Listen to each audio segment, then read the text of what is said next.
Hello guys. അപ്പം ഇന്ന് നമ്മുടെ സീരീസിലെ അടുത്ത സിനിമ ഞാനങ്ങ് തിരഞ്ഞെടുത്തു. ഗിക്വൈറ്റ.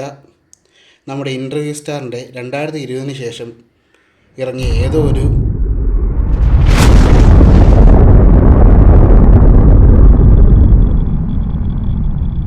സിനിമ ഓവറോൾ ഒരു ആവറേജായി തന്നെയാണ് എനിക്ക് തോന്നിയത്. ഈ പടത്തിൽ സത്യം പറഞ്ഞാൽ വലിയ വെറുപ്പീരും കാര്യങ്ങളൊന്നും ഇല്ല. നമ്മുടെ ഇൻ്റർവ്യൂ സ്റ്റാറിൻ്റെ അത്യാവശ്യം നല്ല പടം തന്നെയാണ് ഗിക്വൈറ്റ.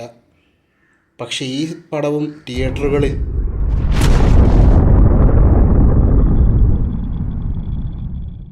ഈ സിനിമയിൽ ഫുൾ രാഷ്ട്രീയമാണ് പറയുന്നത്. ഏതൊരു സഖാവ് എഴുതിയ സംവിധാനം ചെയ്ത സിനിമയാണെന്നാണ് എനിക്ക് തോന്നുന്നത്. കാരണം സഖാക്കളെ അങ്ങനെ നന്നായിട്ടങ്ങ് പുകഴ്ത്തുന്നുണ്ട്. പിന്നെ സകല പാർട്ടിക്കാർക്കിട്ടും നല്ലപോലെ ഒന്ന് കൊട്ടുന്നുമുണ്ട്. സിനിമയുടെ കഥയിലേക്ക് നമുക്ക് കടക്കാം.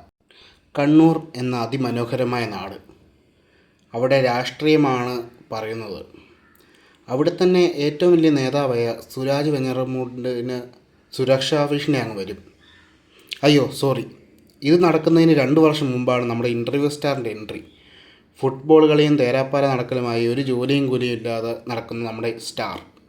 അങ്ങനെ പുള്ളിക്കാരൻ്റെ അമ്മ തെറിപറിച്ചിലും ജോലിക്ക് പോകാനുള്ള കുറ്റമൊക്കെ ആയി കാരണം നമ്മുടെ ഇൻ്റർവ്യൂ സ്റ്റാർ അങ്ങ് ജോലിക്ക് പോകാൻ തീരുമാനിക്കുന്നു.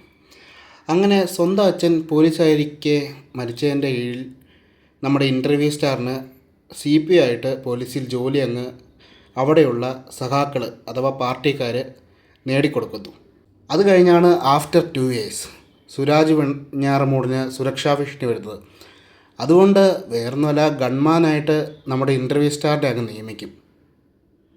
അങ്ങനെ പിന്നീടുള്ള യാത്ര സുരാജ് വെഞ്ഞാറമൂടിനൊപ്പമാണ് നമ്മുടെ ഇൻ്റർവ്യൂ സ്റ്റാറിൻ്റെ. സത്യം പറഞ്ഞാൽ നമ്മുടെ ഇൻ്റർവ്യൂ സ്റ്റാറിൻ്റെ ബുദ്ധി വിമാനമാണ്. നമ്മുടെ സുരാജെണ്ണം പോയ ഒരു കല്യാണത്തിന് പോയി പുള്ളി നമ്മുടെ ഇൻ്റർവ്യൂ സ്റ്റാർ ഫുഡ് വിളമ്പുന്നവരോട് പോയി, കല്യാണ വീട്ടിൽ ഫുഡ് വിളമ്പുന്നവരോട് പോയി, ആ ഫുഡിൽ വിഷമുണ്ടോ, ഞാൻ ടെസ്റ്റ് ചെയ്തിട്ടുണ്ടെങ്കിൽ എനിക്ക് സഖാവിന് കൊടുക്കാനെന്നും പറഞ്ഞ് ജാതി മണ്ടത്തരം. അങ്ങനെ ഈ സംഭവമൊക്കെ കഴിഞ്ഞ് പടത്തിന് ഇൻ്റർവെല്ലാകും. അപ്പോഴാണ് നമ്മുടെ സഖാവ് സുരാജ് വെഞ്ഞാറമൂടിനെ കുറേ പേർ ചെന്ന് ആക്രമിക്കുന്നതും പുള്ളിക്ക് കൊത്തേക്കുകയും ചെയ്യും ഇൻ്റർവ്യൂ സ്റ്റാർ മൂൻ.